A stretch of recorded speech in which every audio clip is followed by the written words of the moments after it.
The coronavirus pandemic has been shaking the world since early 2020.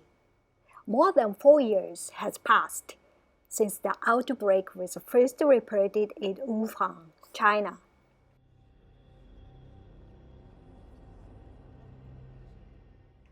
I felt a sense of sadness when I finally lost my connection with society, which should have been such a hassle.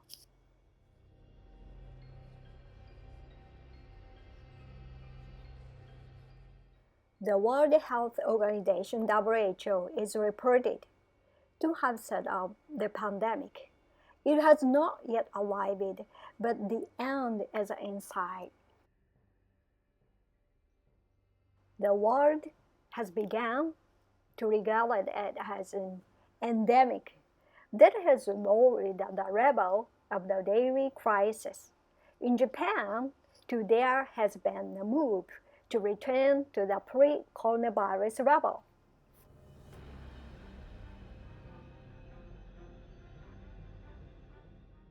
Those were the days when the anxiety caused by the spread of the new COVID infection was spreading day by day. I have bitter memories of those days when I was alone, feeling depressed and tormented by an unexplainable sense of frustrations because the TV and the newspapers were all talking about it. When times are hard, I want to be with someone, but not be able to meet people was a very hard part of the COVID. I believe that the spread of COVID does not come out of nowhere, but is a result of a series of small mistakes made up to that point. So again, I will try to do a quick checkup on a regular basis.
At first, they attacked the communists. I was different, so I kept quiet. Next, they attacked socialists. I kept quiet because I'm not. Then, the liberal. Then, the Jews. And finally, I was the one being attacked, but no one helped me.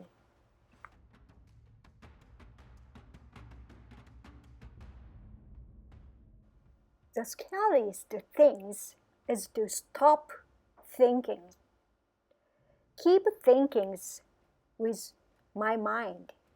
When I think, try to say it out loud. Try to move. Talk to someone. It doesn't have to be something very personal.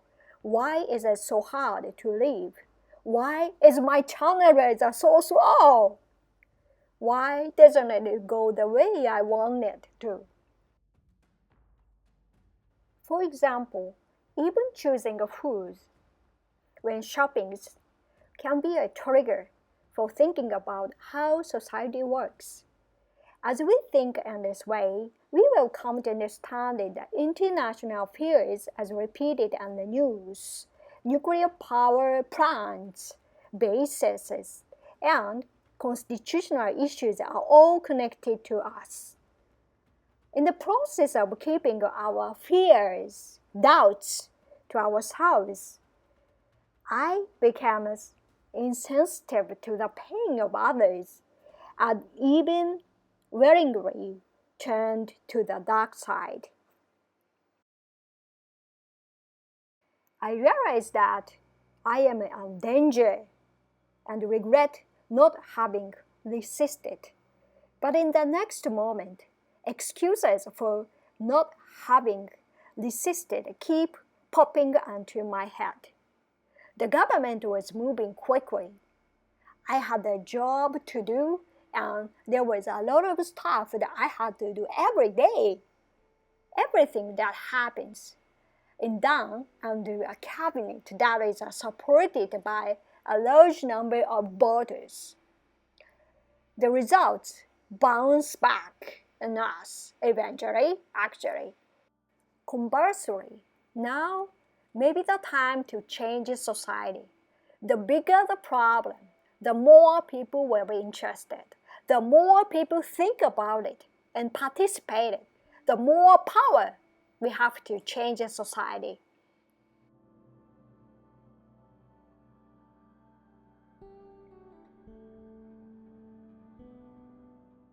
Thought that other people didn't want to be bothered with the mess either.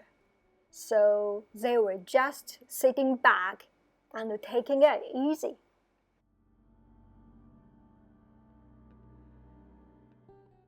The ordinary state cleaves onto daily life unnoticed and gradually comes to dominate the way people act and think. It was a very comfortable time and I felt completely at ease. It was as if all I had to do was go with the flow of the city, and I would feel safe, not get caught up in the hustle, and have an easy life.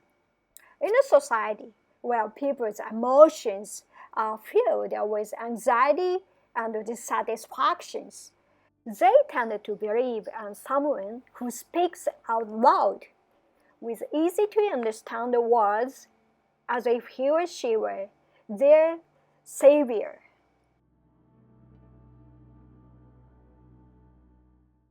When a politician who speaks out strongly comes out, many people have the expectation that this will solve all the current problems at once.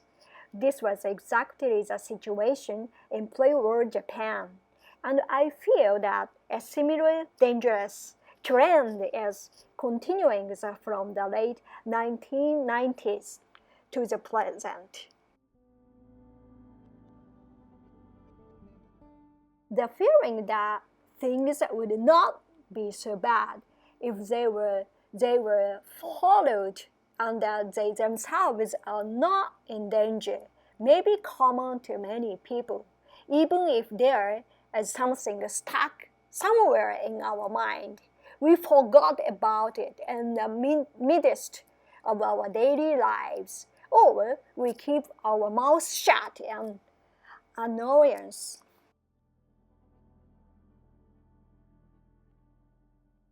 We think that as long as we can get by without going against the law or the system, we won't have to deal with any trouble at all. Such tendencies are silently among us.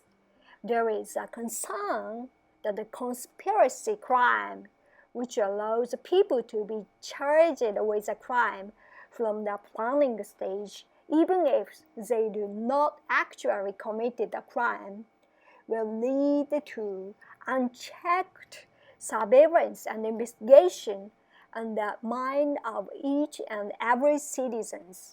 We feel that this will bring the system of surveillance of citizens by the authorities across it to completion. Many people may stand by and say, I don't plan terrorism, so it doesn't matter to me. But the question is, what the police and those in power will determine to be the subject of an investigation.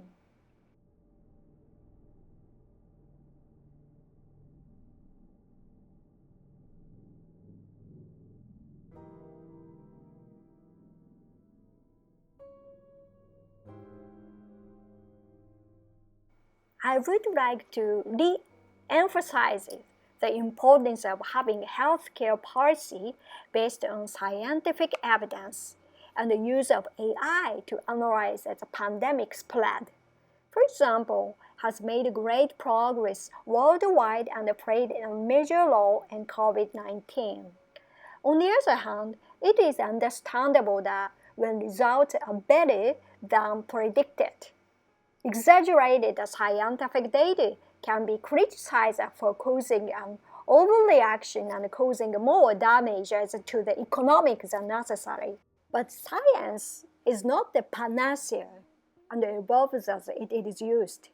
There are many uncertainties in predicting emerging pandemics, and perfect predictions are difficult to make.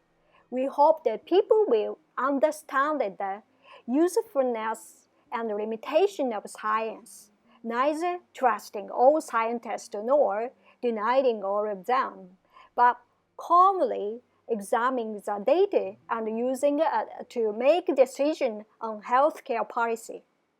From a crisis management perspective, it is important to predict the worst-case scenario and defend it against the theory.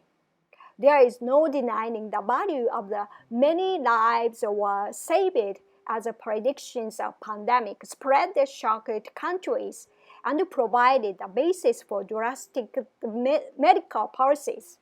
Industry, government, academia collaboration is more important than ever for the rapid development of new technology and treatment to counter COVID-19 and emerging pandemics. Mathematical analysis plays an important role in predicting not only COVID-19 but also the spread of infectious disease pandemic. The introduction of AI has led to technologies and innovations from the discovery of existing compounds to the design of completely new compounds. AI is being used frequently in the development of therapeutics against COVID-19. However, there is a bias towards countries where the data science is active. There is an urgent need to train data scientists in each country.